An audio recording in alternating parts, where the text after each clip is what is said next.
Welcome to రాజనీతి. ఆంధ్రప్రదేశ్ ప్రభుత్వం రాజధాని అమరావతి ప్రాంతంలో నీరుకొండ మీద ఎన్టీఆర్ విగ్రహం ఏర్పాటు చేయడానికి నిర్ణయించింది. యాక్చువల్గా 2019కి ముందే నిర్ణయం తీసుకున్నారు. 2014-19 మధ్యలో తెలుగుదేశం పార్టీ అధికారంలో ఉన్నప్పుడు రాజధాని అమరావతిలో నీరుకొండ మీద ఎన్టీఆర్ విగ్రహం ఏర్పాటు చేయాలని నిర్ణయం తీసుకున్నారు. దీంతో పాటుగా అంబేద్కర్ స్మృతివనం అని ఒక స్మృతివనాన్ని ఏర్పాటు చేసి రాజధానిలో అక్కడ అంబేద్కర్ విగ్రహం, ఎత్తైన అంబేద్కర్ విగ్రహం ఏర్పాటు చేయాలని నిర్ణయం తీసుకున్నారు. అయితే జగన్మోహన్ రెడ్డి గెలిచిన తర్వాత రాజధాని పాడుపెట్టడం జరిగింది.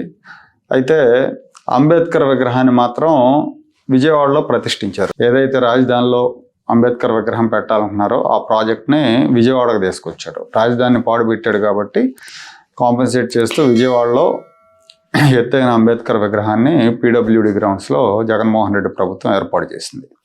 ఇప్పుడు కూటమి అధికారంలోకి వచ్చిన తర్వాత ఆ ఎన్టీఆర్ ప్రాజెక్ట్ని మళ్ళీ పట్టాల మీదకి ఎక్కిస్తూ ఉంది.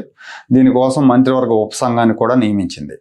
నీరుకొండ గ్రామంలో కొండ కింద కొండవీటి వాగు ఆధారంగా ఒక రిజర్వాయర్ నిర్మిస్తారు. ప్రభుత్వం చాలా ప్రతిష్టాత్మకంగా ఈ ప్రాజెక్ట్ టేకప్ చేసింది. 1750 కోట్లతో ఎన్టీఆర్ విగ్రహం ఏర్పాటు చేస్తున్నామని రాజధాని వ్యవహారాలు చూస్తున్న పురపాలక శాఖ మంత్రి నారాయణ గారు విలేకరులతో చెప్పారు. నారాయణ గారు మీడియాతో ఈ విషయం చెప్పిన తర్వాత దీని మీద విమర్శలు వస్తున్నాయి. ఎన్టీ రామారావు గారి విగ్రహానికి ఇంత ఖర్చు చేయాలని సోషల్ మీడియాలో ట్రోల్ చేస్తూ ఉన్నారు. రేపు మాపు రాజకీయ నాయకులు కూడా, ప్రత్యర్థి పార్టీ రాజకీయ నాయకులు కూడా విమర్శలకు దిగే అవకాశం ఉంటుంది. ఎందుకంటే 1750 కోట్లు అనేది పెద్ద మొత్తం కాబట్టి. వైసీపీకి అనుకూలంగా ఉండేవాళ్ళు అయితే ఇంత ఖర్చు పెడితే 1750 కోట్లు ఖర్చు పెడితే 4-5 మెడికల్ కాలేజీలు వస్తాయి కదా, మెడికల్ కాలేజీలను పీపీపీలో నిర్మించాల్సిన అవసరం ఉండేది కాదు కదా, ప్రభుత్వమే నిర్మించే అవకాశం ఉండేది కదా అని ట్రోల్ చేస్తున్నారు.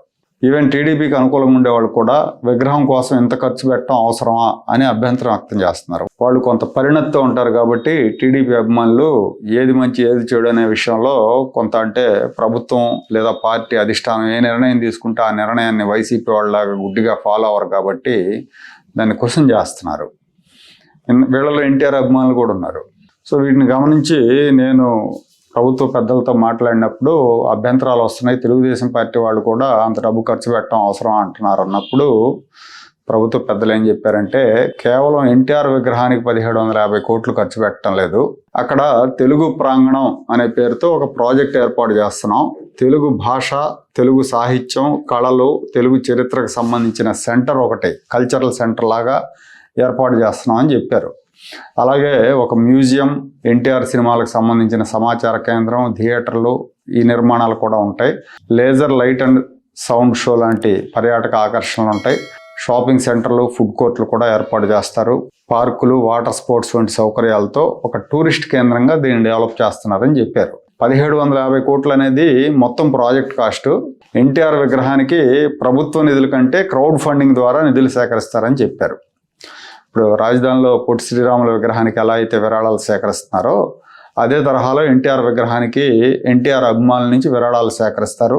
ఎన్టీఆర్ విగ్రహం ఒక్కదానికే 1750 కోట్లు వెచ్చిస్తున్నారనటం నిజం కాదు, అది మొత్తం ప్రాజెక్ట్ కాస్ట్. ఈ విషయాన్ని కమ్యూనికేట్ చేయడంలో వైఫల్యం వల్ల లేనిపోయిన విమర్శలు వచ్చాయి.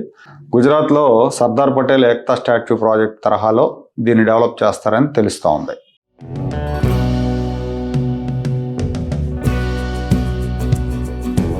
Like, share and subscribe to Rajaniti channel.